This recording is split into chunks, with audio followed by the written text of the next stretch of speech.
হোয়াটসঅ্যাপে কিন্তু যখন মেসেজ আসে বা যখন কোনো ফটো বা ভিডিও আসে এই সময় বিভিন্ন ধরনের সাউন্ড আসে, অর্থাৎ নোটিফিকেশন সাউন্ড থাকে। আপনি চাইলে কিন্তু আপনার পছন্দের নোটিফিকেশনের সাউন্ড ব্যবহার করতে পারেন, যে কোনো সাউন্ড আপনি ব্যবহার করতে পারেন। তো বন্ধুরা, হোয়াটসঅ্যাপে আপনারা কীভাবে বিভিন্ন মেসেজ বা বিভিন্ন ধরনের তথ্য বা বিভিন্ন ফটো ভিডিও আসলে যে নোটিফিকেশনের সাউন্ড হয় কীভাবে চেঞ্জ করবেন আমি আজকে দেখিয়ে দিব। তো বন্ধুরা, ভিডিওটি স্কিপ করবেন না, আর আমার চ্যানেলটিও অবশ্যই আপনারা সাবস্ক্রাইব করে নেবেন।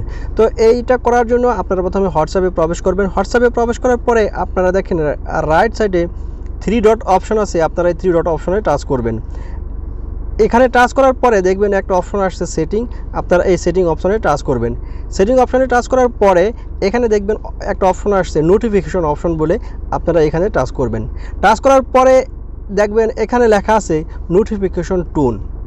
এই যে এখানে আপনারা এই নোটিফিকেশন টোনে টাচ করবেন। এখানে যখন টাচ করবেন আপনার মেমোরি কার্ডে বা আপনার যে মোবাইলে যে সমস্ত সাউন্ড আছে মোবাইলের এবং আপনার মেমোরিতে সব কিছু ওপেন হবে। আপনারা টাচ করবেন SEC সাউন্ড পিকার। এখানে টাচ করার পরে এখানে আপনার মোবাইলের এবং মেমোরি কার্ডের সমস্ত রিংটোনগুলো আসবে। দেখেন আমি আপনাদের দেখাচ্ছি, এই যে একটা রিংটোন আছে, আবার রিংটোন, বিভিন্ন ধরনের রিংটোন আছে এখানে। দেখেন আমি আপনাদের দেখাতে পাচ্ছি। আপনারা এখান থেকে যে কোনো সাউন্ড আপনার মোবাইলের নোটিফিকেশনের সাউন্ড হিসেবে ব্যবহার করতে পারেন। ধরুন আমি এখান থেকে একটা সাউন্ড ব্যবহার করব, নোটিফিকেশন টোনে গিয়ে আপনি এখানে টাচ করবেন। টাচ করার পরে আমি মনে করেন যেমন এখানে লেখা আছে এটা দিয়ে দিলাম, অথবা এটা যে কোনো একটা দিয়ে দিব। ধরুন আমি এটা দিয়ে ওকে করে দিলাম।